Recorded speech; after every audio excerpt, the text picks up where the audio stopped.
Hey, before we start, that's right, kids, we have a brand new awesome supporter. It is Welcome to Earth Stories. Here it is. You can find them at welcometoearthstories.com. Each episode is twisted, thoughtful, and unpredictable. You'll hear government cover-ups, hyperdimensional cubes, and a version of yourself you haven't met yet. The stories are obscure, emotional, and sometimes unsettling. If you're a fan, I think this is the brilliance of this description. If you're a fan of Black Mirror and the Twilight Zone, then consider this their love child. Because sometimes the best way to describe something is to compare it to something else. And so there's their website again, welcome to earthstories.com, the one and only York. And what's cool about York, this doesn't happen a lot. York is the only person I know named York. So thank you so much, York, for being an awesome supporter. You should be an awesome supporter like York as well. So we do deeply appreciate that. And with that, this is going to be tricky. I've got to go back to the music and say, ask the podcast coach for June 21st, 2000. Hold on, Dave. We're not on video yet. We're not on video yet? Screen up. Yeah, you have a screen. Oh, that would be good. There we go. There we go. All right. Now I can say, ask the podcast coach for June 21st, 2021. Let's get ready to podcast. There it is. It's that music. That means it is Saturday morning. It is time for Ask the Podcast Coach, where you get your podcast questions answered live. I'm Dave Jackson from the School of Podcasting.com, and joining me right over there is the one and only Jim Cullison from theaverageguy.tv. Jim, how's it going, buddy? Greetings, Dave. Happy Saturday morning to you. Always good to be with you on a very warm Saturday morning. Very windy here in Bellevue, Nebraska, but it's good to be inside. Good to be on Ask the Podcast Coach. Yeah, I am. I turned off my fan, and already I'm like, oh, wow. It's maybe, yeah, I'm like, okay, I'll just sit here and sweat. So glad I wore a light shirt so I could, later we'll all compare pit stains. That'll be, it's the joys of doing video. But one of the things that can take the pressure off of sweating, boy, there's a weird transition. Yeah, is, because when it's hot out, what I want is something nice and hot, like that awesome cup of coffee there. And that coffee pour is brought to you by our good friend Mark over at podcastbranding.co. And I've used Mark for years for many of my shows. And the beauty of it is not only is he a award-winning graphic artist, well, he's also a podcaster. So you don't have to do that whole, well, it's kind of like a radio show, but no. Mark's down with that. In fact, he's going to sit down with you one-on-one to, first of all, he's going to go listen to your show. He's going to sit down with you, let him do the branding. You just explain what the show's about and what kind of vibe you're going with. And he's going to give you something that's just going to look amazing. And you're just not going to get that from somebody charging you $4 on Fiverr. I'm sorry to say that. And I've used him for many, many shows. And it's not just shows. If you need a whole website because you don't have one, well, first of all, you need a website. And Mark's a great place to go. If you want to check out one of his works, let's do a twofer. Congressionaldish.com is all Mark. And I love Jen over there as well. So when you're ready to look great, go over to podcastbranding.co.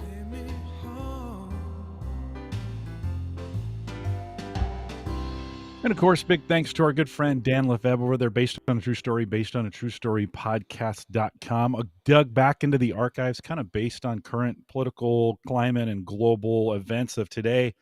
13 Days. If you want to check out that movie, of course, that was about the Kennedys and the Cuban Missile Crisis. If you want to check that out today, you'd have to be kind of morbid. I don't know where I pulled that from, but check it out. Based on a true story podcast.com. Dan, thanks for your sponsorship.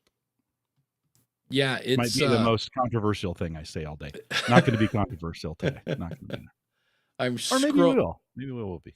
Well, the one thing you've done or tried, we tried again, is you successfully done this, just not here, but you've tried playing with having an AI co-host.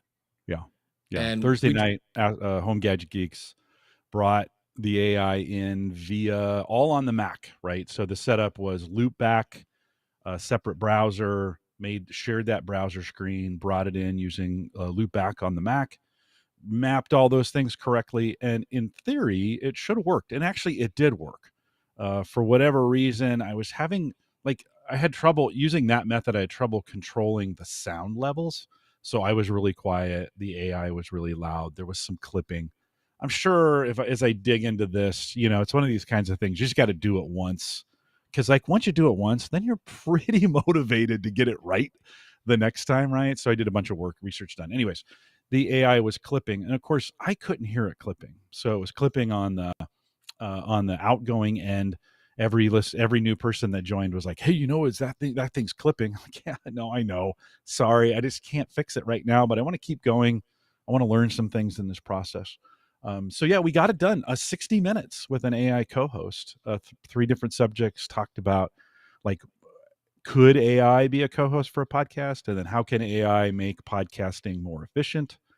And I had kind of a review set up at the end, but things were going downhill, so I kind of booted it the last minute, that subject. So did it work? I got some good feedback on it. Besides the audio quality, some folks, it's an interesting, it's available. Home Gadget Geeks. I'll say it's at the end of the show, but if you want to go listen to the episode, the audio struggles a little bit, but Dave, I think we're close on this thing. It kept up. There were a few moments when I would ask it questions like research wise, and it would take a second. It was like if we as humans just actually stopped and thought before we opened our mouths. It's a novel right? idea. Yeah, and then like we automatically just start talking and wait for the brain to catch up. We use, Stephanie's asking, so I have a Microsoft 365 subscription that gives me access to a Copilot version that's not as limited as the free version is. And so it was basically Copilot is what I used for that.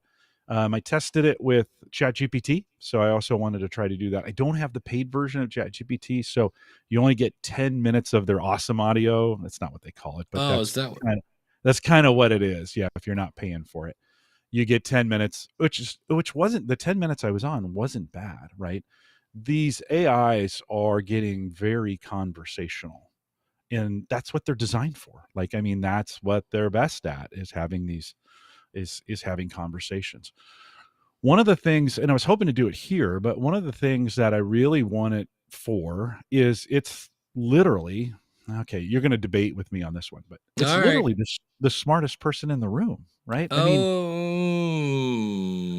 okay. All right. From a pure information standpoint, it can cite and remember facts that, Dave, you and I have. We just can't, right? We can't remember all those things.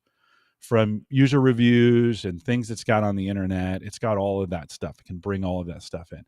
We talked about early in the interview, we talked about the difference between an AI co-host and a human co-host. And even the AI admitted, like, I'm not a real person. I don't have emotions. I don't have any experiences. I don't have any of those things. I'm not good at that.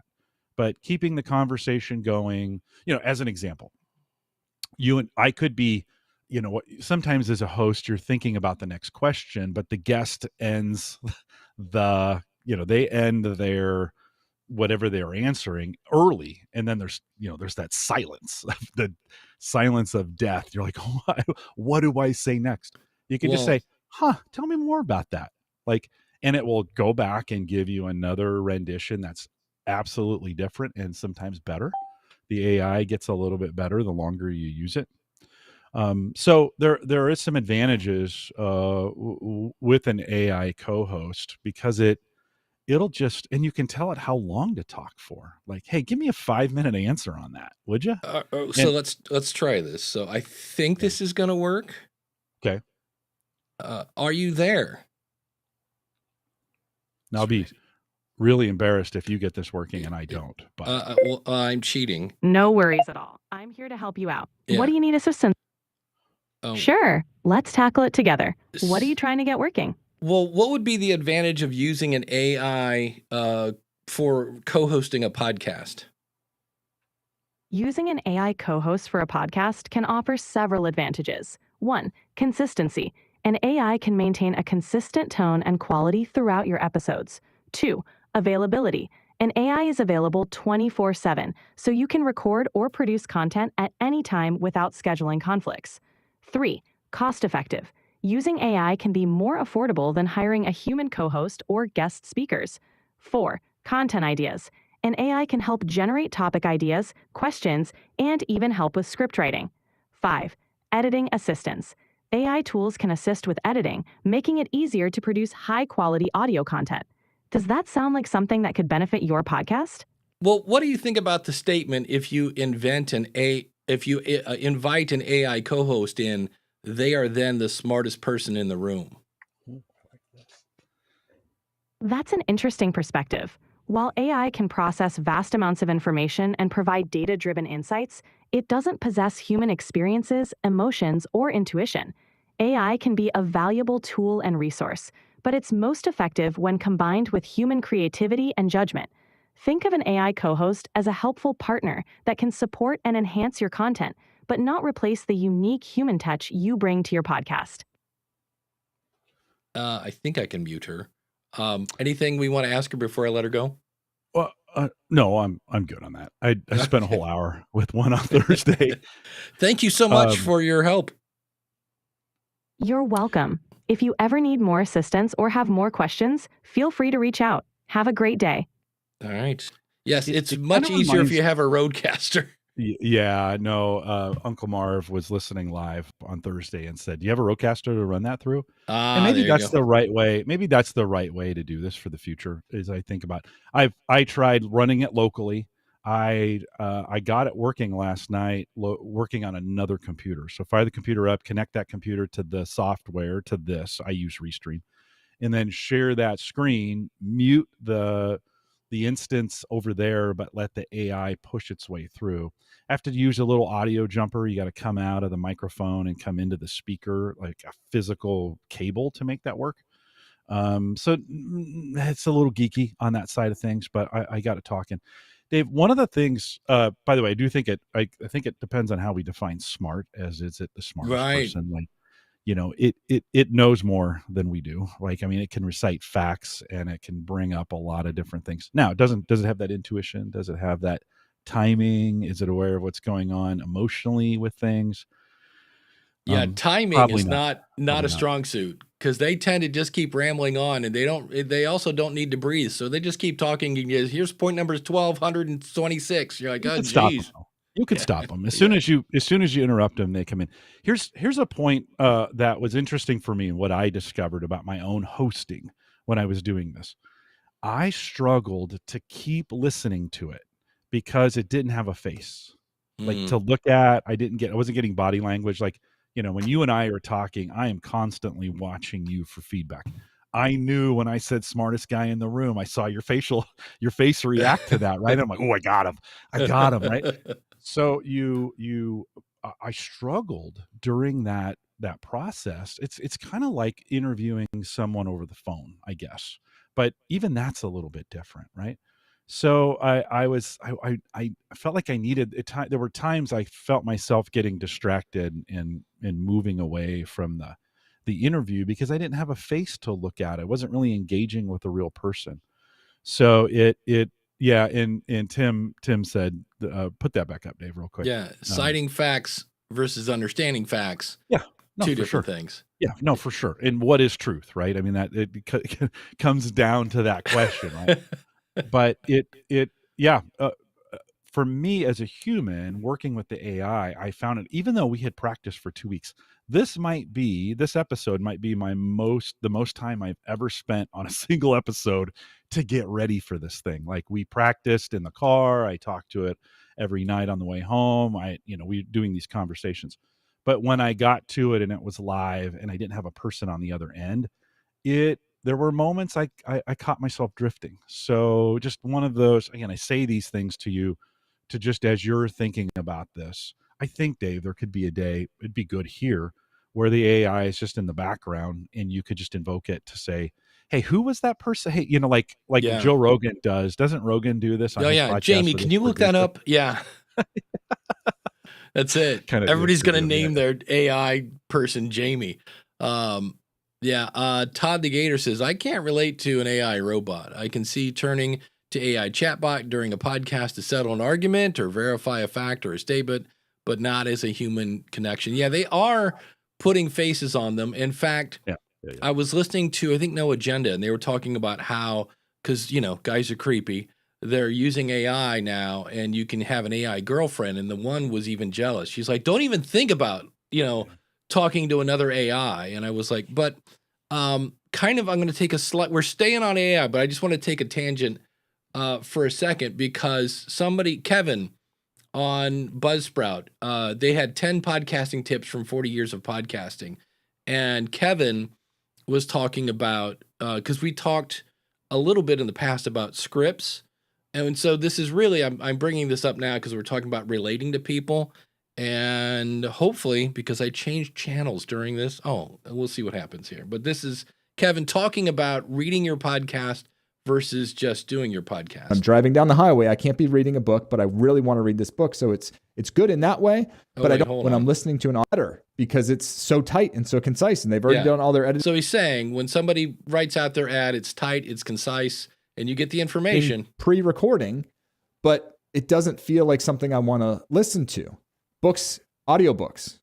I listen to a lot of audiobooks. I don't get the same connection when I'm listening to an audiobook than I do with a podcast. I get the information and I like it because it allows me to receive that information in places where I can't read a book. When I'm driving down the highway, I can't be reading a book, but I really want to read this book. So it's good in that way, but I don't feel connected to the author or whoever's narrating the book. I don't feel connected to them.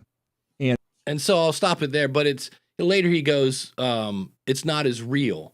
And I think that's it with Todd mentioning here, when you hear an AI person, especially because, I think legally you have to identify that that's an AI person.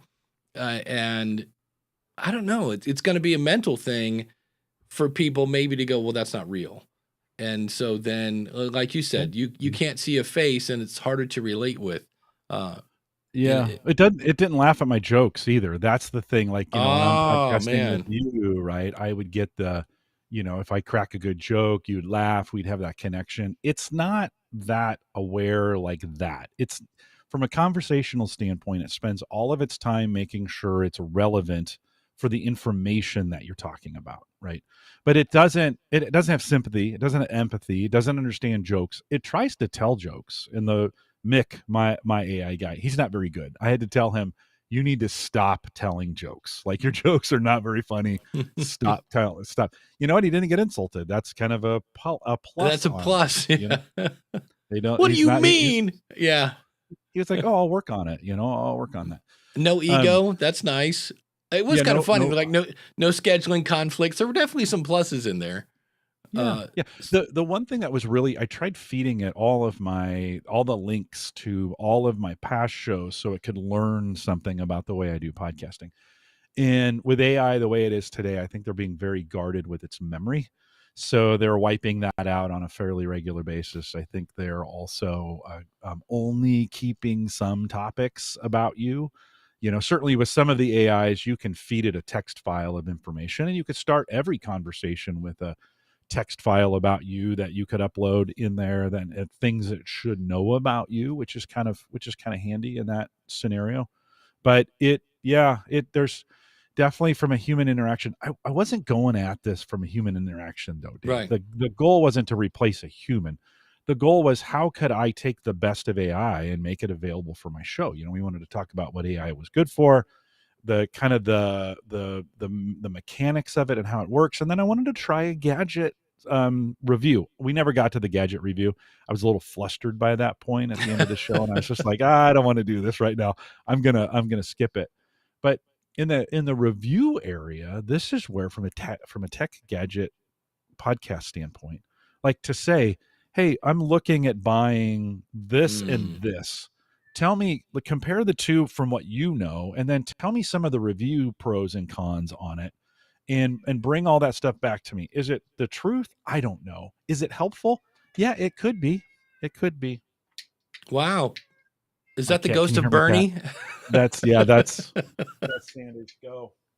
Yeah, he's gotten all of a sudden a Bernie-ish around the house. He just comes up to us and screams at us, and so it's anyways, he wanted to come up on my lap, but not during the show. Well, the good news is I'm not frozen, but Ecamm behind the scenes, like I can't scroll up and down the chat right now. The chat has gone because I want to make. Can I do this? No, I cannot put because Chris said audiobooks read by the author typically are better. Yeah, I agree with that.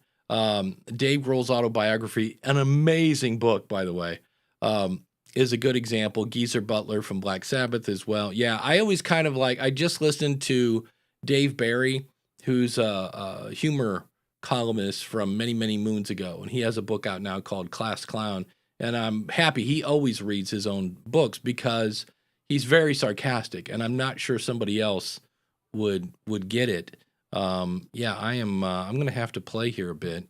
But anything, let me see, can I switch? Oh, it's just my Mac is locked up. Oh, that's good. Oh. Not a problem at all in the middle of a live show. Oh, well, I mean, this is one of those kinds of things you just kind of fix along the lines. Yeah. I will say while you're working on that, I alluded to this a second ago, and then we'll move on to another topic here. But I did find myself like if co-hosting a show with a human is one point of effort, one whatever you want to call it. Doing it with an AI co-host, at least today for me, was like 1.5. It added a whole nother element. I felt like I was trying to babysit for it. I also felt like maybe my reputation was on the line with this kind of thing. So I was kind of worried about what it was going to say and how it was going to work. It locked up twice during the episode and I just refreshed it and it came back. The problem is it came back with a new chat instance, which it had forgotten everything it had talked about before. This is one of the disadvantages to using AI right now is it doesn't maintain a lot of that information across different chats. So you have to go back into the original chat that you're having with it to make sure because it's very contextual, right? Based on the chat that you're using.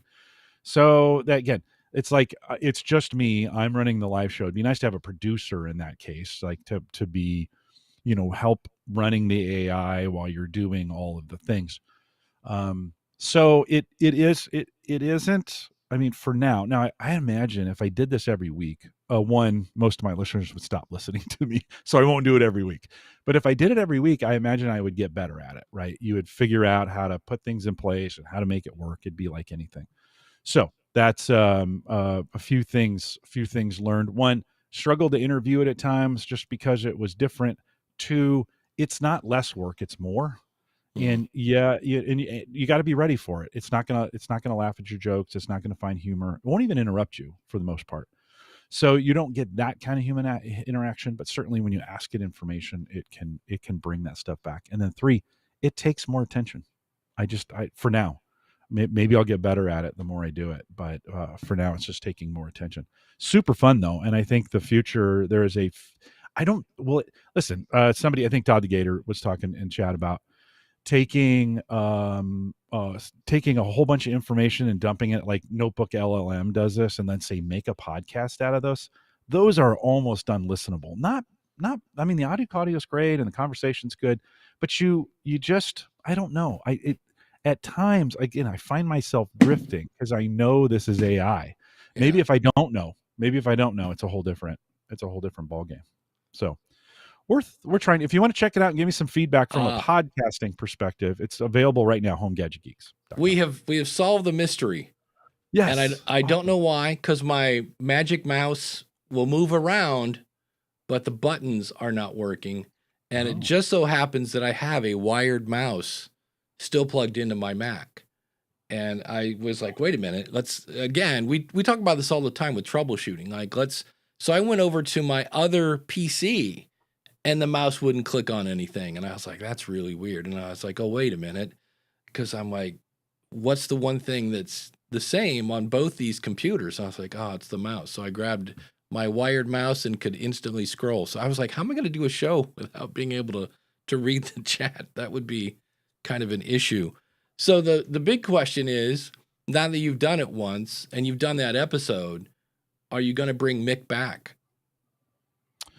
So Friday night, I said no. I said I think that's the last time I'm going to try it. I was a little like I had spent hours trying to fix the audio, and I felt bad that the sound was bad. I thought I should just stop podcasting. So that Friday night, no, but today, Saturday morning, yeah, I'm going to bring it back. I'm going to keep working on it.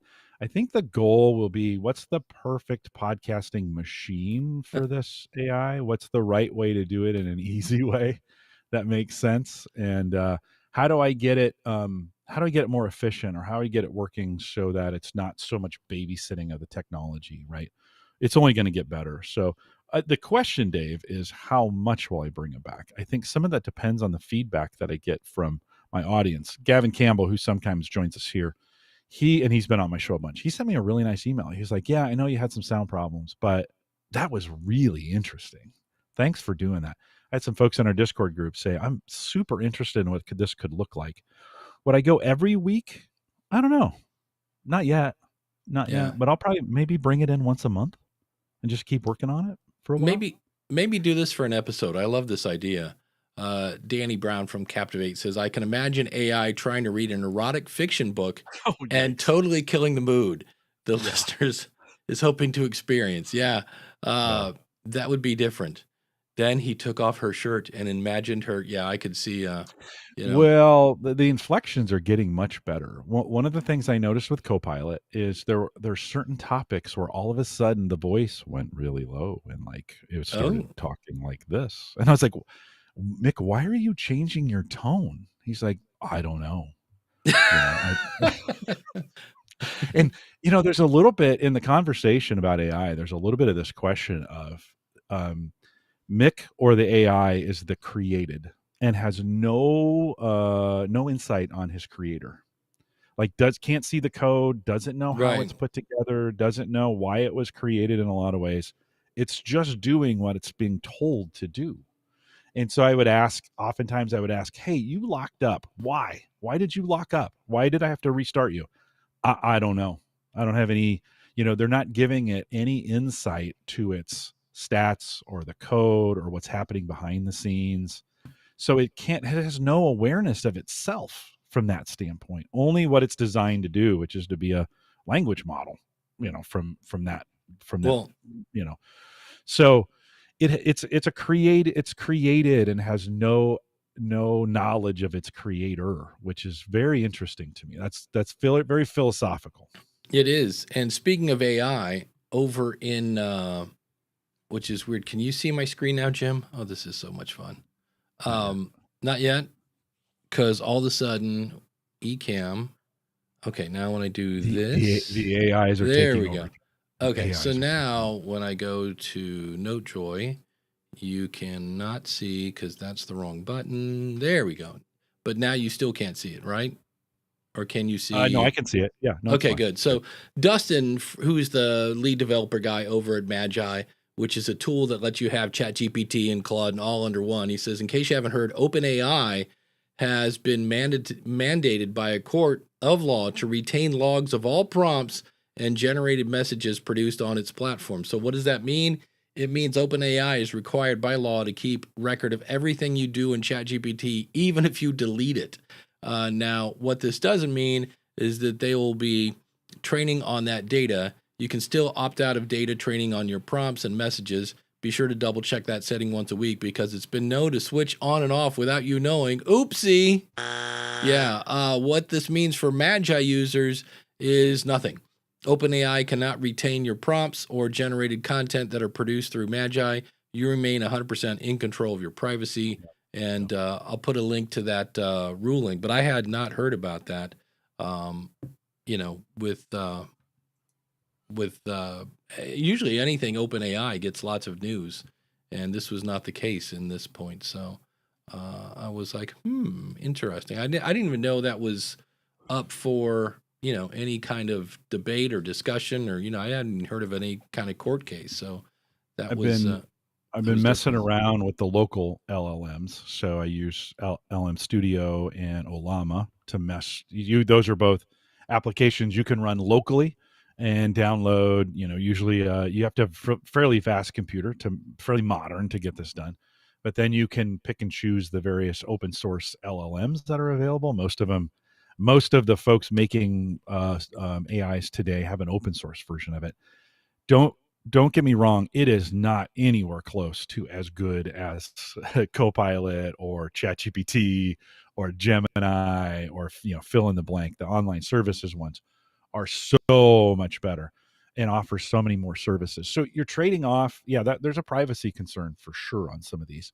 I think me talking about AI on a podcast about itself and what it can do, and then doing robot lawnmower, I thought that was poetic to have it try to pick a robot lawnmower for me in the process. We never, like I said, we never got to that review, but I think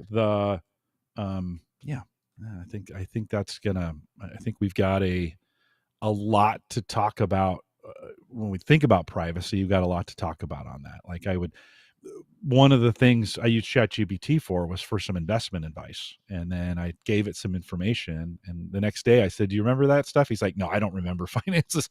No. For privacy reasons, we do not remember those things. So do they? I don't know. The AI told me it didn't. So, because I always hear how you can use it as like to remember a to-do list and to remember goals. And so I was like, hey, I want to exercise X amount of minutes a week. And I'd be like, hey, I just hiked for 30 minutes. Add that to the goal. And he's like, great. Hiking outside is a great way to blah, blah, blah. And then like the next day I'm like, hey, add 15 minutes of bike riding to the thing. And it was like, huh? And I'm like, so I don't get how it's your personal assistant. And like, I can get that you can say, I have 5 goals. Which one's the most important? And, basically ChatGPT does eeny, meeny, miny, mo. And I'm like, really? Like, that's how I'm going to let it prioritize my day? Some of the paid versions, ChatGPT has agents and you can make your own GPTs. You got to pay for, I think, many of those, much of that functionality.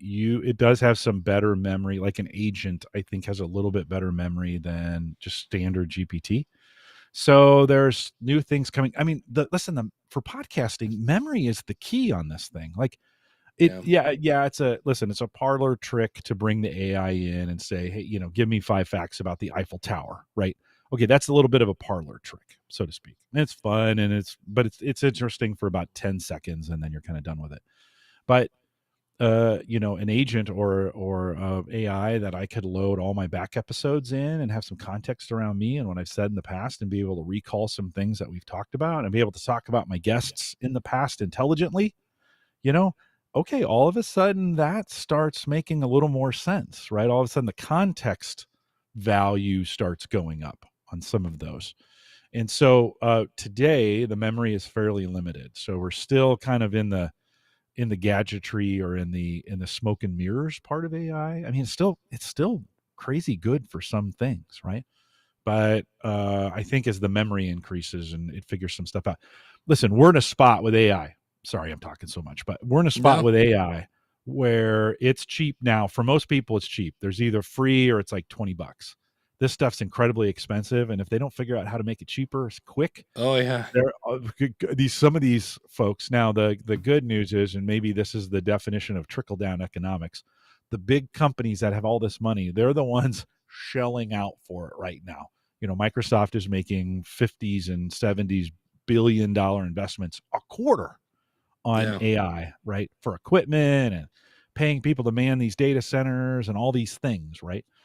So that money that they've been hoarding is kind of coming back into the economy with AI. The question is, how long can that last? And I think eventually it's going to get really good, but we're going to pay for it. And maybe it'll be worth it. Would you pay $50 a month for an AI that could be a really good co-host for you, Dave? If it was $50 a month, would you pay for it?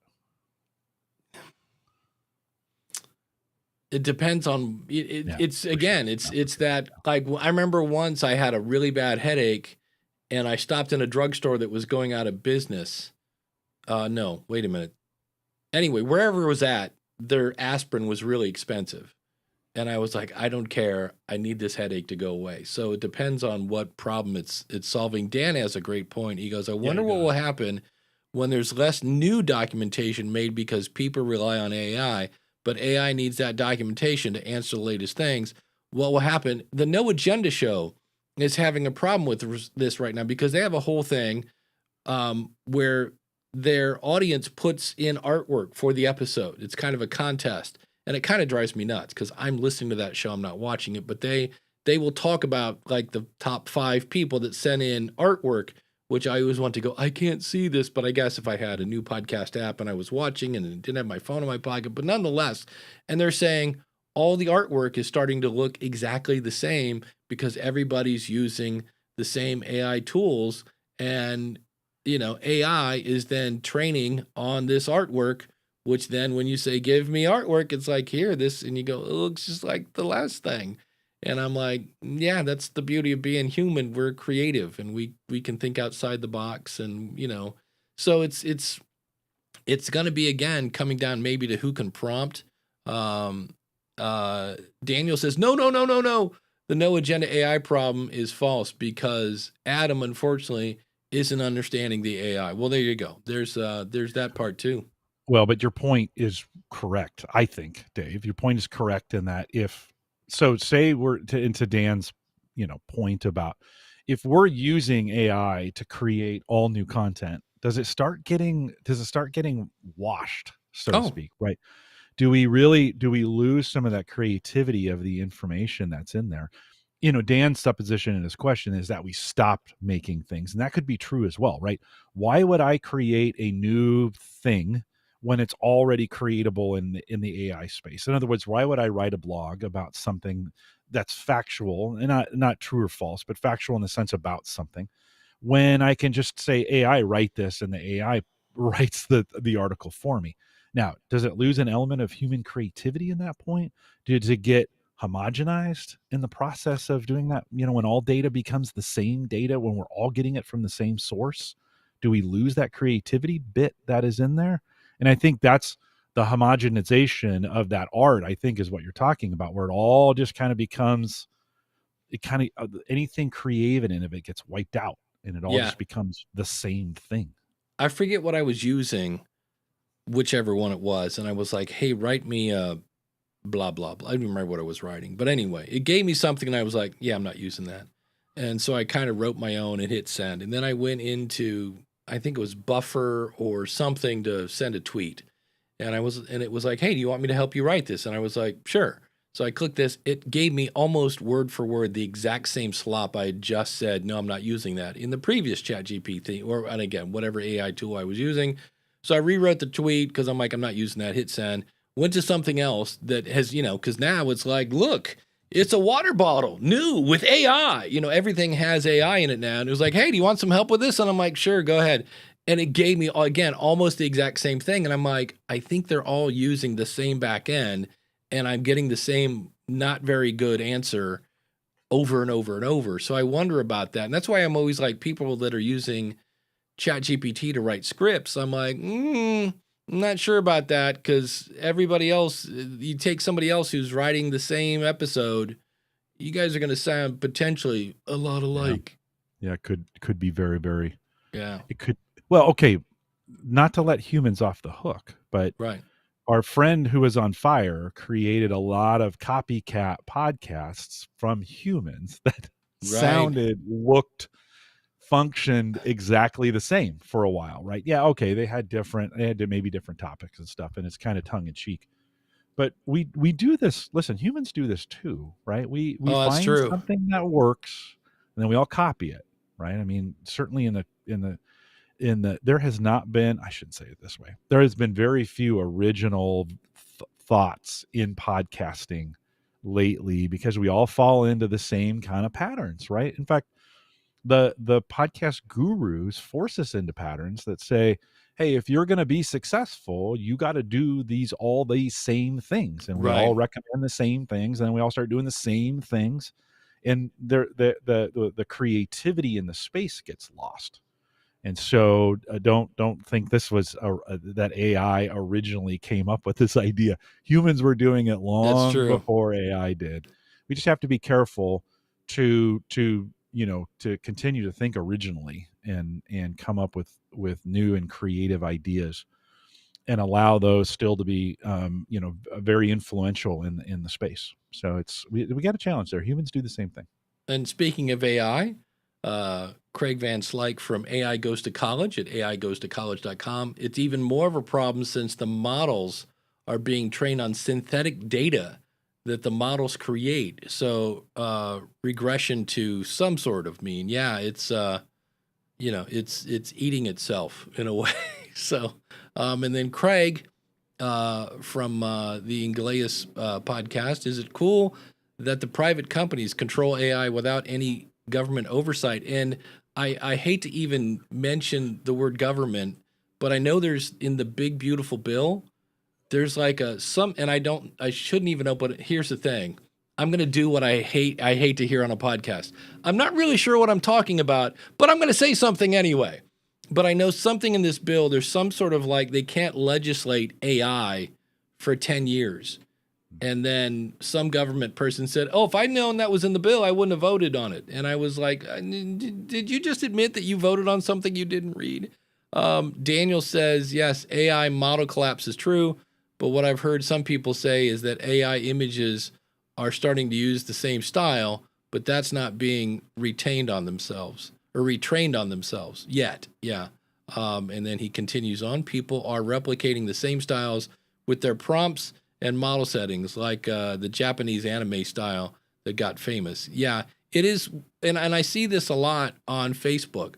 They're like, I probably shouldn't tell you this because they're going to do a hook. Probably shouldn't tell you this. This might be illegal, but it's the best prompt ever. And they're like, next time you're in, whatever, say this. So everybody does what I do. I fire up Otter. I go, hey, record this guy's Facebook group as he's saying it. I do that. So I get a transcription of the prompt. I put it into that. And then, everybody's using the same prompt. And then we all wonder why it all looks the same. Well, because we're, again, using the same prompt. Dan says, I was thinking of using Jim's reviews. When new models come out, how will it know what to recommend if there's no new reviews documented? Yeah. Yeah. No, when you're like, hey, true. what do you think about the Zoom PodTrack P2? It's going to go, huh? Because that came out a couple months ago. I don't think humans will stop reviewing though. This is the thing. And Dan, I appreciate your comment there. It's very, very well said. I don't think we'll stop reviewing things. We'll still continue to do it and review it. Now, how the AI puts it together, that may be interesting, right? Here's the real question. I think that this is the elephant in the room that we haven't really talked about. What happens when those models start getting influenced by money? Like today, and who knows, they could already be doing that. But what ruined Google search was sponsors and ads. Yep. And right, that was the end of any kind of. Now today, seemingly AI is fairly uninfluenced because we're in the early stages of that. But I will guarantee we're not going to pay for AI. I just said that. Would you pay 50? And you kind of like, I don't know. I tell you what, who would pay though? Someone who could influence the AI to say something based on their product. Right. And how much would a company pay for that? They'll pay $50. They'll pay $5,000 to get that done. And now, like, forget about AI influencing itself. What happens when money influences AI? Like, well, that day is coming, friends. That's Todd Cochran's biggest worry. He goes, wait, if we're not using Google anymore and we just go to these AI models and they give us one answer, he's like, that's now a kingmaker. And he's like, and people are just going to pay to be the number one answer. For sure. And I was like, yeah. So listen, we're in that space already. That already happens, right? When you just do any Google search or any search, Bing isn't in the clear. They're doing the exact same thing. The sponsorship pieces rise to the top, and I just kind of think this will become, a fairly, I don't know, buyer beware, right? Well, we have to continue to be smart about this. You named your AI Mick. Ralph is saying maybe we should name him Lucifer. Maybe could be. Doesn't roll off the tongue as nicely as Mick does. He has a little bit of a British accent, and I just like to call him Mick. Mick. So, I'll name mine Keith. And I'm with Craig on this. I hate AI generated reviews. Yes, I know they sound much better now, but when I turn it on and it's and there's some of these, the one guy kind of sounds like this.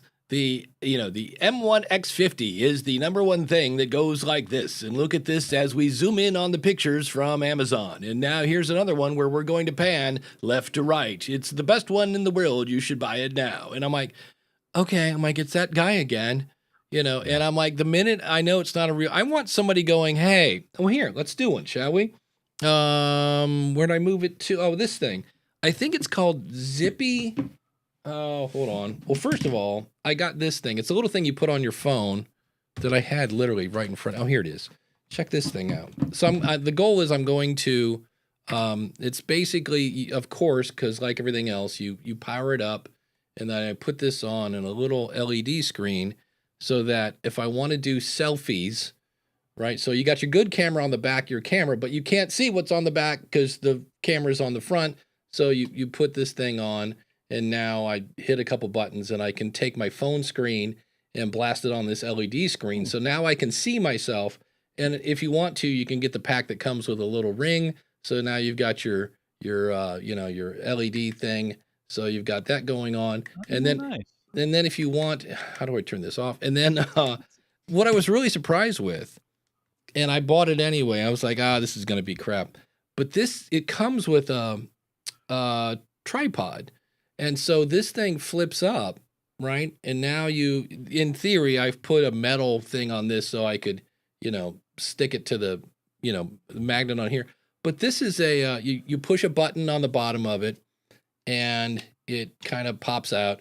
So now I've got my legs, and this is the only thing that I see that's kind of wonky. These are pretty thin plastic pieces that hold the bottom three legs, but this thing extends forever.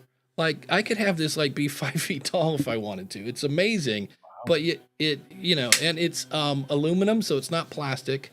And I was like, huh. So I think the actual tripod was more impressive than the actual LED screen. But that's what I want when I'm looking at a review and I swear I'm not making this up, I think my neighbor is going to weed eat in my house in a second. Holy cow. He knows your podcasting. He knows podcasting, yeah.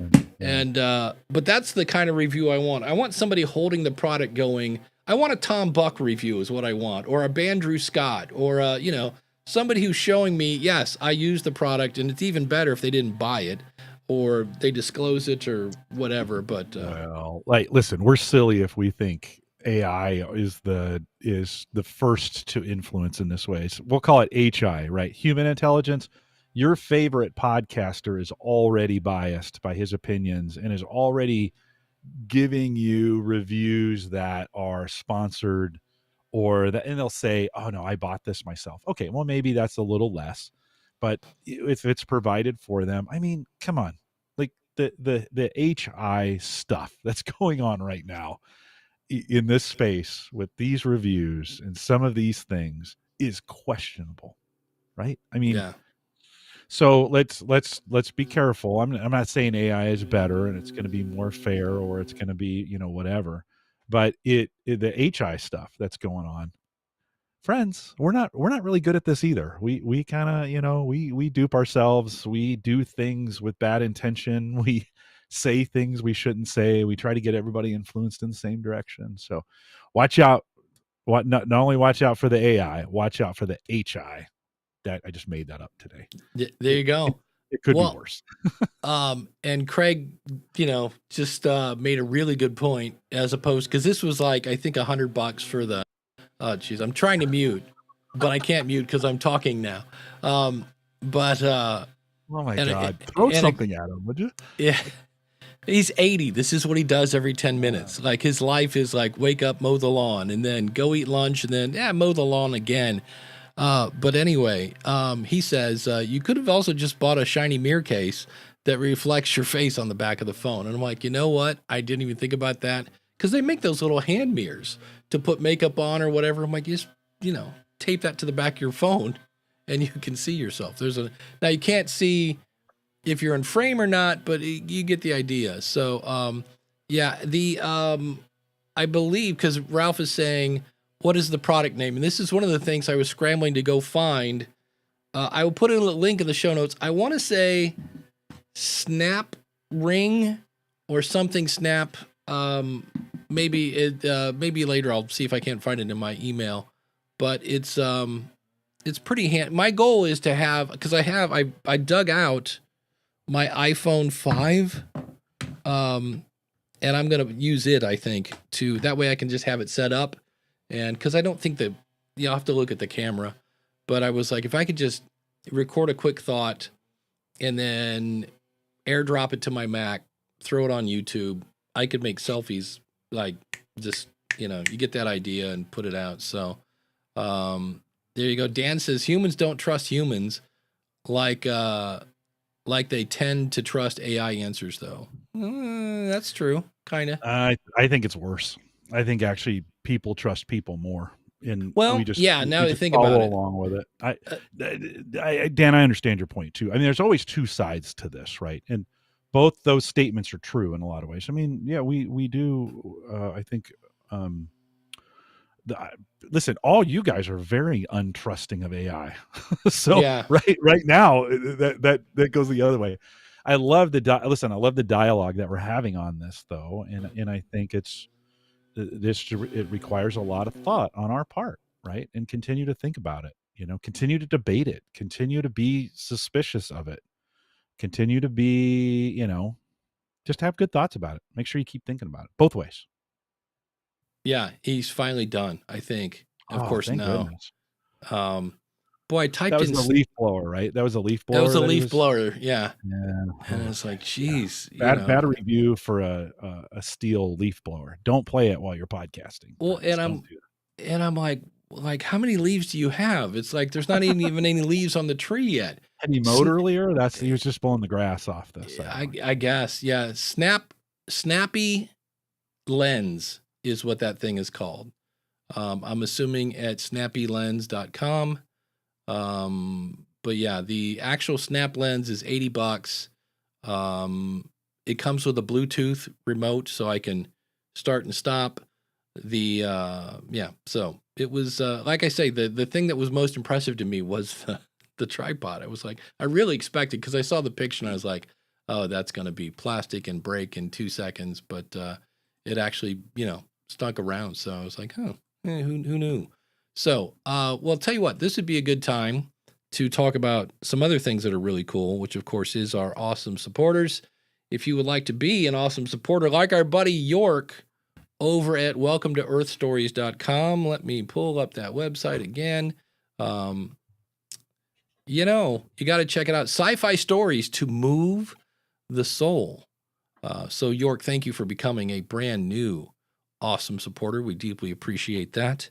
And if you'd like to be an awesome supporter, just go over to askthepodcastcoach.com/awesome. And this show is brought to you by the School of Podcasting, where you get courses, you get coaching, and unlimited community. Hey, I got that backwards. You get courses, you get community, and unlimited coaching with me. Use the coupon code COACH. You also do get unlimited community. Wow, my mouth is just gone. It's left. We switched topics and my mouth was like, oh, we're done. But use the coupon code COACH, and that comes with a 30-day money-back guarantee. And if you go to askthepodcastcoach.com, we're using Podpage. And if you want to try Podpage, go to trypodpage.com. And we're using Ecamm. And again, I want to clarify, it was not an Ecamm problem earlier. It was a Apple mouse problem. We tend to blame Ecamm for everything. Well, many times it is them, but not in this case. Go to askthepodcastcoach.com/Ecamm, and Ecamm has 2 M's. And if you need more Jim Collison, and who doesn't, go over to homegadgetgeeks.com, or if you want to go crazy, theaverageguy.tv. Either one of those will work. Don't do it. That's it.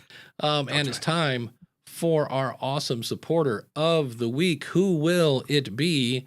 Will it be Jody over at the Audio Branding Show, Ralph at Grit, Growth, and Business, Shane at Spybrary, or could it be York? He's right there. Welcome to Earth Stories on the Wheel. We're going to spin it and see who wins. And could it be? Oh, I thought it was going to be the new guy. But it is it? Ooh, look at that. The lady squeaked in. It was going to be Max Trescott over at Aviation News Talk, but it's the ladies over at Keep the Flame Alive. If you're into the Olympics, you want to check them out, flamealivepod.com.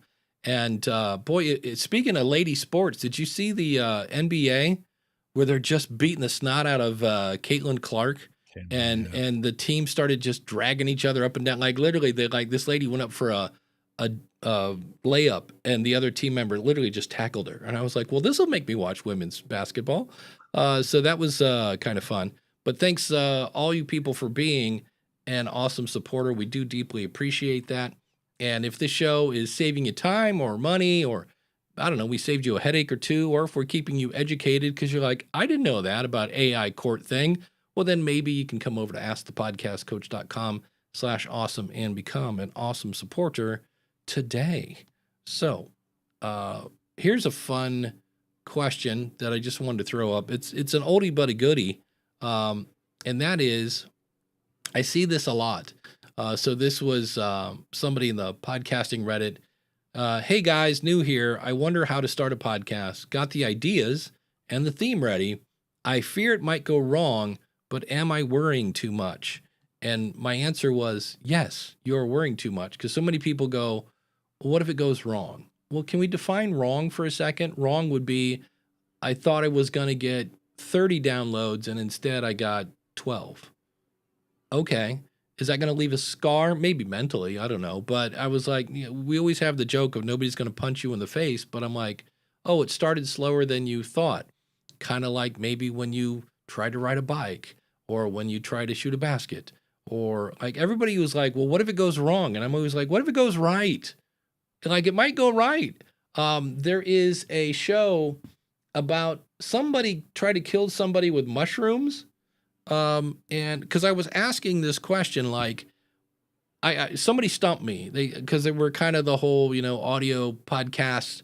You should be doing video. And I always say, look, if you want to do video, but just realize you don't have to do video.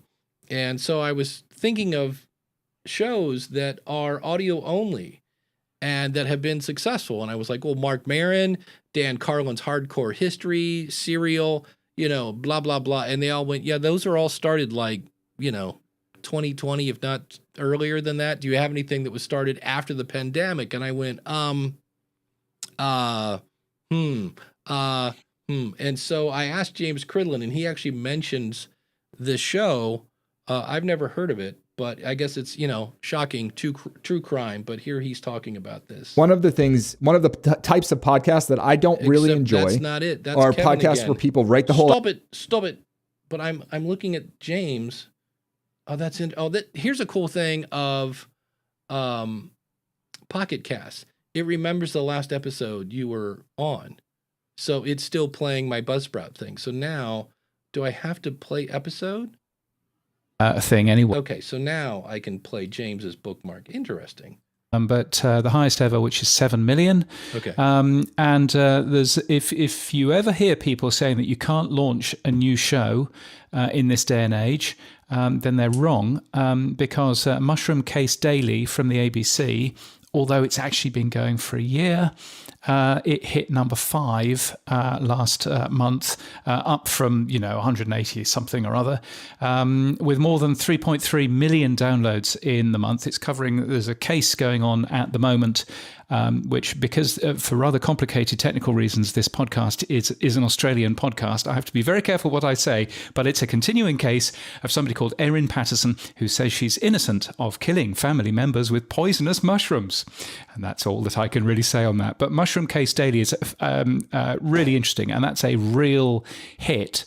So the question is, like, on one hand, I see why that's a hit, because everybody apparently in Australia is watching this case. It's kind of the OJ case with mushrooms. But that is a question I've kind of been looking at, is like, okay, where, and number one, maybe there aren't, although I'm sure, my guess is there are tons of big shows that I just don't know about, because it used to be much easier to have a general idea of the space because everybody was talking to everybody about the shows. But as everybody got bigger and bigger, you can talk to people in your bubble, and I have no idea where that bubble even is, let alone if I'm talking to those people. So, but if you, Dan from Based on a True Story podcast, right? That's a guy that's doing his show for a living. Now does everybody know Dan? They should, but based on a true story podcast, he's not a guy that, came from, TV. He's talking about movies, but so are about 8 billion other shows. Dan came up with his unique strategy of being part history show, part entertainment movie show. So he combined two genres to make his unique spin on that versus, Joe and Susie talk about what's at the movies again, kind of thing. So I don't know. Can you think of any shows that are, and the thing is they're audio only. And that's hard to do because I said anybody post pandemic, maybe.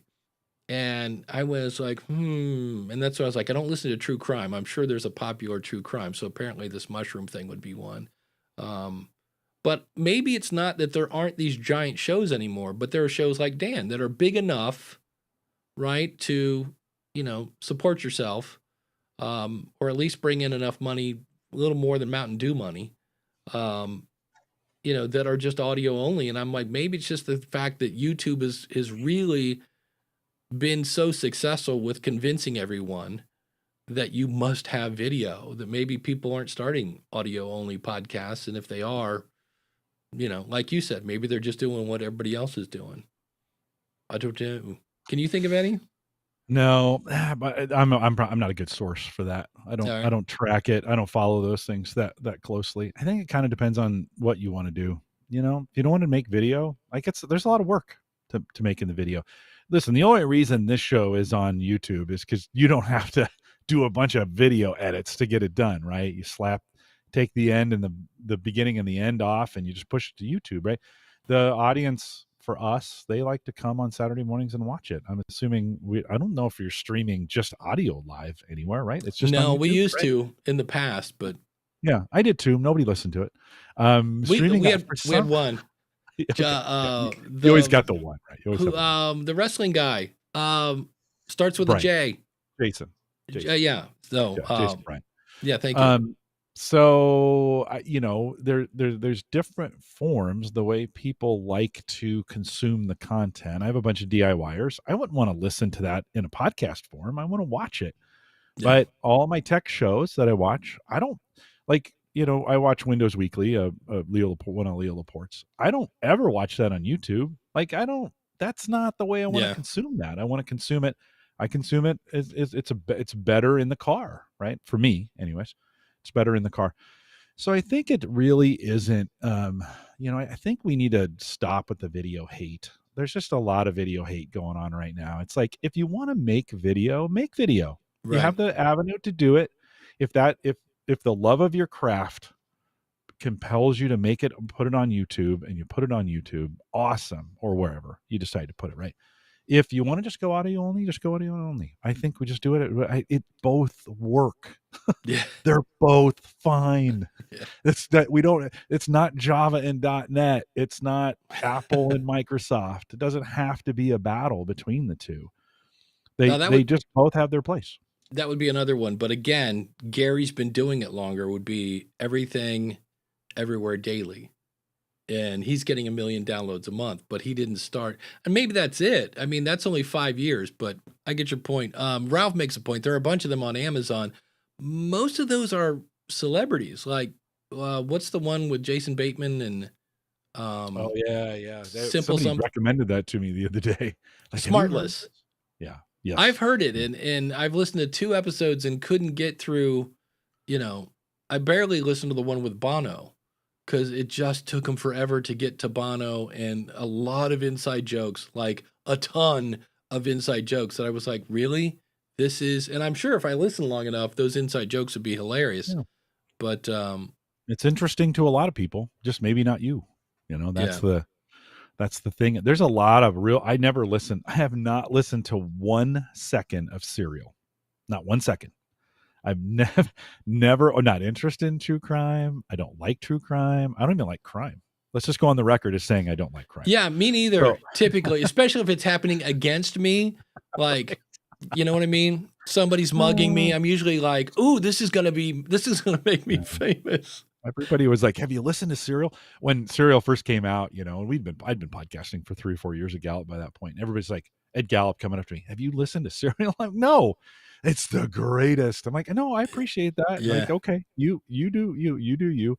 That's not my favorite I had style of podcast. I had 5 people tell me about that show, and I finally was like, they're like, hey, you're the podcast guy, right? And I'm like, have you heard Serial? And I'm like Captain Crunch? Like what? He's got a show now? But So no. stop video hate, friends. Stop video hate. Okay, it's fine. Right. Let people do what they want to do. It'll be just Craig says the problem with a podcast about mushrooms is that the audience only grows in the shade. There we go. nicely done. That's almost as bad as an AI joke, by the way, Craig. Yeah. Just I'll so you know. I'll have to see when Everything Everywhere. Yeah, Rich says there was S-Town is a great NPR series. So I was looking for something with like, because I remember in the early days, there was a guy that did a show with his 2 young daughters about like Disney stuff. And they were outranking Disney. Like that was so cool. But that again was like 2007. And I was like, So I'm not saying you can't grow a show. I'm just, it's one of those where I'm like, are there, And that's where, when I was talking to somebody about that, they're like, is this what it's going to be? It's going to be kind of corporate podcast where you're a celebrity or you've got a big network or somebody with basically a budget to promote, versus citizens who are just us in our spare bedroom. And I was like, I'm not sure if that's accurate or not, but it does help if you have a budget. That's for sure. Let's see. Stephanie says, I think that's true. I had friends reach out to me about starting a podcast and they were looking for video studios to start. Yeah. I do feel the video that I have on my podcast from Riverside that is not good enough. All the video stuff looks like it's the Oprah show. Well, that's the other thing, but if the content is good, people should overlook your background. Maybe not. Chris says a true crime is podcasting with a laptop mic and no headphones. I've done that. There we go. I've done that once. I did that one time. Ugh, sorry. Yeah. Humanity. If you can use a system where you go live, split up video segments, and then record audio separately, you've just created the areas of content that not only help SEO, but give your followers options. Yeah, I should be chopping this show up into little segments, and I go to do it in Descript, and I'm like, hey, find stuff, and then it does, and I go, yeah, that's not very good. And then I go, oh, I'll tweak it later, and then the next thing I know, it's Saturday again, and it's time for a new show. I'm like, oops. So, hey, let's do one of these. We haven't done this in a while. And now, it's time for a power rant. Yeah, this drives me nuts. If we go to, and all it is, and this always makes me feel like I'm poor shaming, and I'm not. I filed bankruptcy in my 20s. I know there's a difference between being poor and being broke, and there's a big difference there. So I understand that sometimes you don't have the money, but I also know that we often find money for stuff like this. And so when I told somebody that like, hey, I think Riverside's $39 a month, maybe $29, whatever it was, because everybody is like, hey, I want a brand new car and I want it to have every feature and blah, blah, blah. Oh, and can it be free? It's like everything. I want the best microphone. I want to grow 1 million downloads and I want it to be free. And so this morning I was like, wait a minute. So I went over and I Googled Akron bowling and I see we're bowling now. If we count Friday nights, $4 a game plus rental shoes is $4. Unless you're a senior, then you get that awesome senior discount, $3, So I'm like, okay, when I went out bowling back in the day, I would do 4 games. So 4 games times 4 is 16. Let's pretend we have our own shoes, shall we? Just to make the math easier.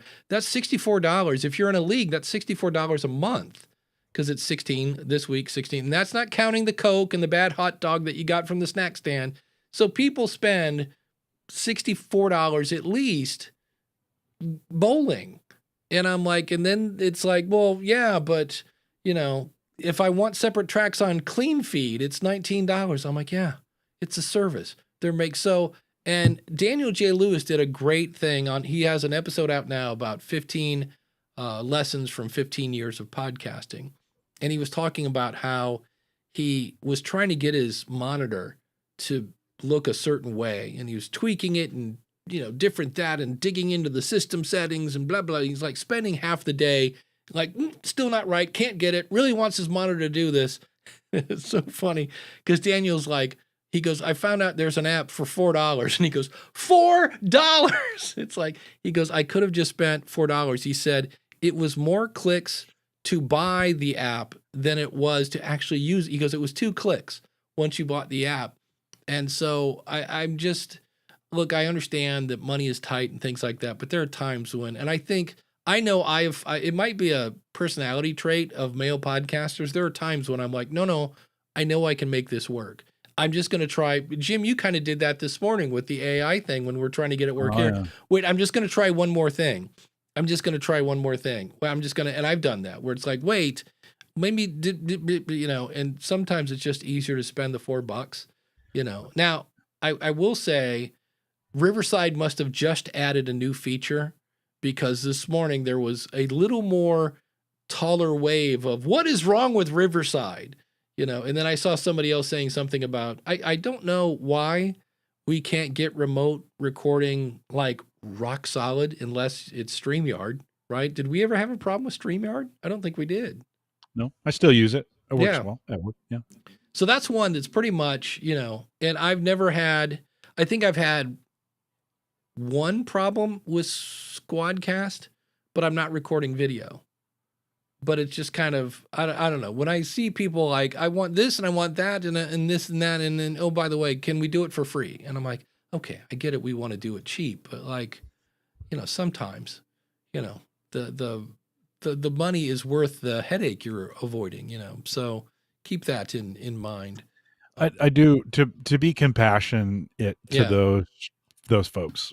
I do get it. Like when I was younger, I really had I had a spending control problem, and I would buy, right. And, it had some financial consequences. And then in the older Jim now has overcorrected to the other side of things. It's like, I don't, cause I'm just going to buy that. And then I'm going to buy something else. Then I'm going to buy something else. So my solution is buy nothing. Now that's not true. I do buy some things, but it is. So it's always that balance of finding for me, maximizing, hey, could I make this work with something I already have? Or could I, so there is this, there's this financial accountability and responsibility in there too, to just kind of be, otherwise in this space, Dave, it could be endless on the things that you buy or have, so I protect myself a little bit in those regards. Now, with the AI this morning, I have really good equipment to make this work. I just could not make it work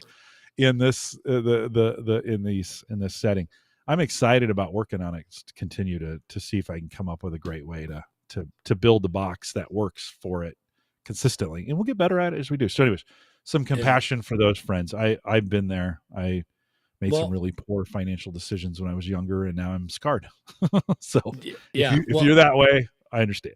I had a bankruptcy on my, record for 7 years. There are free programs like OBS and DaVinci Resolve that are free, but man, you better be prepared to learn for months to how to use them. Yeah, DaVinci Resolve, the good news is it does everything. The bad news is it does everything. But here, think of this to kind of tie it into a somewhat topical thing. Yesterday, I think it was yesterday, 50th anniversary of the movie Jaws. And so this is where I'm going to tie this together. Jaws had a shark that didn't work.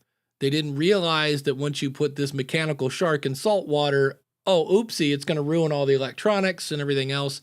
And so Spielberg made the decision to use the music to be the shark. And the fact that we couldn't see the shark actually made it scarier because of theater of the mind. And he just used suspense. And that's now considered one of the best movies of all time, definitely in the top 10 probably, or at least top 20. And it was just a matter of maybe I don't have a cool backdrop. Okay, well, what can I do instead?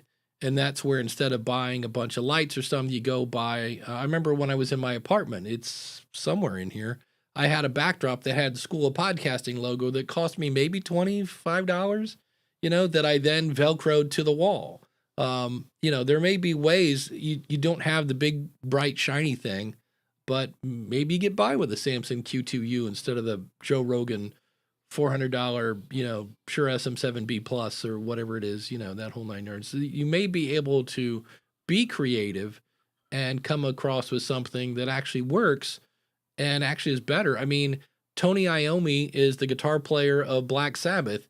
And one of the reasons they sounded so dark and sinister when they first came out is Tony whacked off his finger in a machining accident. So that he's missing the tip of his, I think it's his pointer. No, it's his ring finger. And so he has to put on basically this weird thimble to play the guitar. But because of that, it hurt to play. So what did he do? He lessened the tension on his guitar string so it didn't hurt so much, thus lowering. So everything sounded more ominous because they sounded different. They were like a half step down of everybody else. So just because you don't have because so many people are like, oh, I'll start a podcast when, and then they come up with all these different, as soon as I get this, and then, I'm going to need this, and then I'm also going to need this. And granted, there are some things you need to get going. You need artwork, you need a finished MP3 file, and, a description, and you're off to the races. But sometimes we just like, I need the perfect music to be the opening. I'm like, well, the perfect music might be from Pond 5, and it's $40, and you're looking for something free. Well, then go find something free will work. It's not exactly what you wanted, but sometimes we get hung up on it being, it has to be perfect. And I always say, if you aim for perfect and miss, you land on really, really good. Danny says he's been using Boomcaster for the last 3 years for remote recording and some live streaming since it came out of beta. The best platform he's used. Because I was really close to going. I was going to try Riverside, and I still might for this show just to play with it because I haven't played with it for a while. And I was on 3 shows the last 2 weeks on Riverside where I was the guest, and it kicked me off twice. Just like, poop, you're gone. And I was like, that's interesting. Craig says, we are social creatures. We love the feeling of connection and community. I believe that those intimate podcasts that have an innate connection with the audience are going to survive. I think that's over the AI stuff. Danny says a $50 mic in a treated room will 9/10 of the time sound better than a $500 mic in a harsh, untreated. Absolutely. Yeah, that's why this room, I mean, the first thing I did when I moved in here was put in carpet. I'm like, nope, we need carpet. And then I got some heavy curtains to put on the windows, even though they're not heavy enough to block out, a weed eater 4 feet from your house. You do what you can. Technically, it was a leaf blower. Yeah. For our garden friends, sorry to offend you. Yeah. But it was a leaf blower. Yeah. So keep that in mind. Here's something else as we're going into summer here that we might want to think about is the, if I get this over to my screen, this is from a show, I'm assuming Teenagers Untangled. I've been feeling despondent. My stats have dropped off after a pretty steady run of increases in everything from followers to engaged listeners. This morning I did the smart thing and went to Apple for Creators and went back through the timeline to the same time last month. It's this time of year, not my podcast. June and July have rubbish stats, I say. Right. And August is a bounce back. I now decide that instead of working through them, these are the moments when I should take a much earned pause, maybe batch record, learn the things I need to learn, write that book. So Jim, have you ever seen anything like this with your show? Oh yeah. I mean, I looked at the stats the other day. We were reviewing some stats, and I looked at some podcast stats of ours, and I'm seeing the summer dip. It's happening right now. We're right in the middle of it, and folks are just on vacation, doing things, other places. We're a business podcast, so it doesn't, those kinds of numbers are fairly regular. The thing is on this, if you make a decision based on a year with those trends, you're like, oh, I'm losing it. Like, no, it'll probably come back. So like really, really important that you look at a couple year or 3-year trend on some of those. I kind of know. Home Gadget Geeks doesn't follow any of those things. And to be honest with you, I couldn't even tell you the trend on Home Gadget Geeks. I don't care. Like, it's like, I'm going to do it. I have fun doing it.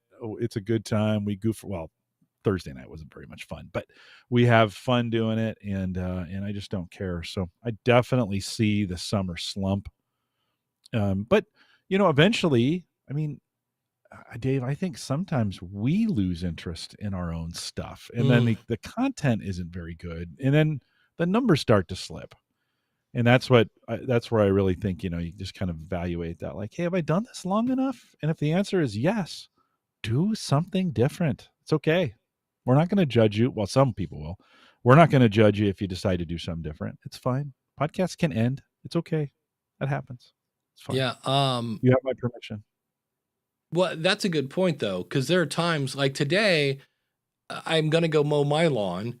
But after that, I would love to go ride my bike. I got to finish the podcast. I got to start tomorrow's show. And there's a part of me that's like, I'd rather be outside right now. So that might come across the mic. SB says, have you ever thought to link your episodes with a time code as a response to any of these Reddit questions? I would view that as highly self-promotion. And you get Bangs would kick you out of that group if you did that. Yeah, I mean, I have found, somebody said that because I have a lot of short shows on podcastconsultant.com, they're all 9 minutes or less. And somebody said, if I answered a question directly, like if somebody said, what's the best microphone under $100? And I had an episode about what's the best microphone under $100, I could put that link in there. And I'm like, I did not know that. I thought all self-promotion was like an easy way to ban street. So I might have to think about that. And then I will say, hey, SP is one of the moderators over there. Like, he said I could. Honest, he said I could. I could just see people. There was somebody today that I forgot what it was. And I was like, that seems like blatant self-promotion. But that is a fun place. And SP is one of the awesome people that make that possible. Because it is. You're saying so SP, what you're saying is if we had an answer to that question, Dave could say, hey, I heard that, or we talked about this on Ask Podcast Coach at this spot. No link, just they could find it themselves, right, or whatever. That would be okay in that group. Yeah, or if I was listening in Pocket Cast where you can share with a time frame, I could send people right to that answer. Yeah. That because I think the most helpful. Listen, you pull those questions from Reddit, and we're helping the individual, but I think lots of other folks have those questions as well. Right. So I don't know if there's a ton of value to go back to that one person, and maybe so. As long as in the group it was okay and you didn't get banned because of it or whatever, to say, hey, we talked about you in this, it's right here. That could be helpful to that one person. I think we're thinking of, though, if that one person is asking that question, there's probably dozens of people who are asking that question as well. Hopefully they're listening. Yeah, he says comments are not the same as posts. Good point. But I would clarify with the mod team. Yeah, I'd love to know, because if that's the case, I'll start doing that. Danny says this is where chapters are perfect. Yeah, I usually go through, and this is one thing Descript does a pretty good job of making chapters, because like today we spent a long time talking about AI at the beginning. So that'll be, like one big giant chapter. But usually, when we switch, it picks it up. It is horrible at identifying when we think are awesome supporters. I always have to go in and put that in there. And then what's cool is I can go in, usually sometimes it catches it, but I always make sure that's there. And I make sure Mark and Dan are mentioned, and there's a chapter for that. And then with Descript, when I export it, you can say, they call them markers, make the markers chapters in the MP3 file. So when I upload it to Buzzsprout sees those chapters in the MP3 and then turns them into kind of podcasting 2.0 chapters where I can add images and links and things of that nature. And I am surprised, not a ton, but people are clicking that link. I think it depends on the app you're in. But usually whatever you've named the chapter is now clickable, and you can click on that and send people to whatever the heck you're talking about. The other thing that was, I didn't hear anybody talk about this, but Patreon is raising their price. Now because I've been a patron since, they opened, I am, what does that mean? I'm currently being charged a 5% fee because I guess we're not allowed to say grandfathered in, because that's ageist against old people. But I'm a founder. I'm on the founders plan, which means that but it's going to be starting in August. We're taking their pro plan and premium, and pro was 8 and premium was 12, and they're going to just call it the standard plan, and it's going to be 10%. So you're happy if you were on the premium plan, and you're mad if you were on the pro plan. But so they're going to be taking a larger cut of your income. So keep that in mind. And that is probably before they add the 2% or whatever credit card fees. That always seems to be the little asterisk. They'll be like, oh, it's 6%. And then you're like, asterisk, oh, plus the 29 cents plus 2.9, fee or whatever the credit card thing is. Yeah, Danny says he prefers to add his own chapter markers when editing. That's, they occasionally, I will go in to Buzzsprout. Buzzsprout makes it easy. Blueberry makes it easy. Captivate makes it easy to add your own chapters. Danny, since you're here, let's just do support calls for Captivate while we're here. We got 3 minutes. Is there any way I would love, this would be my ultimate feature, when I add a sponsor, right? When I add a dynamic content, if it made a chapter for it, because it's dynamic, I have to either add multiple spots so I can then see where those are, but it's hard to know because it's dynamic. So if it's a mid-roll and I added one in pre-roll, I don't really know at the time. It's kind of weird, but send me an email about that if you get bored later, because it's the weekend, and why not work on the weekend, right? Danny says 10% is still pretty good when you consider all the hassle platforms like Patreon take out of premium memberships, etc. Yeah, it is. It's one of those things. The thing I like about Supercast and Buzzsprout is they have some weird magic mojo where it knows what phone you're on, and it will say, oh, I see you just subscribed to Jim's podcast and you're on an iPhone. Do you want to listen to an Apple podcast? And you go, yeah, okay, boom, and you're done. Where some other platforms, you have to go in and copy the RSS feed. So I have people, when I worked at Libsyn, I think I broke it. It's just nothing but code. I'm like, no, don't click on the RSS feed, copy it, and then go to Apple Podcasts, go to shows, go to the upper right-hand corner, click on the 3 dots, and then click on subscribe to podcast, and then right-click or hold-click on a phone and paste in your feed. That could be a mammoth undertaking if you're dealing with somebody who's not super tech savvy. So that's kind of why I like Supercast. It makes it easier to subscribe. So that's my thought. They're all good. And I think we're going to see more of that in the future, where we're going to have people doing memberships and things like that, just as more people get used to just paying for stuff, hopefully. But Jim, what's coming up on Home Gadget Geeks? Do I really have to say it again? We talked about it for the first half of the show. If you want to check it, it's posted out at theaverageguy.tv. I would say I'd appreciate your feedback on it. This may be one that's appropriate for this audience as well. If you listen to it, send me an email, jim@theaverageguy.tv. I just love your feedback on it. The quality part I get, so that's covered. But the quality of the conversation, or what you learned out of it, or was it helpful, some of those kinds of things. If you do listen to it, check it out today, homegadgetgeeks.com. And on the School of Podcasting, I will either have an interview with Tracy DeForge, who I've known forever, and I might do this. I was going to kind of poo-poo it because it's kind of old news, but I kind of want to talk about Mark Maron quitting his show.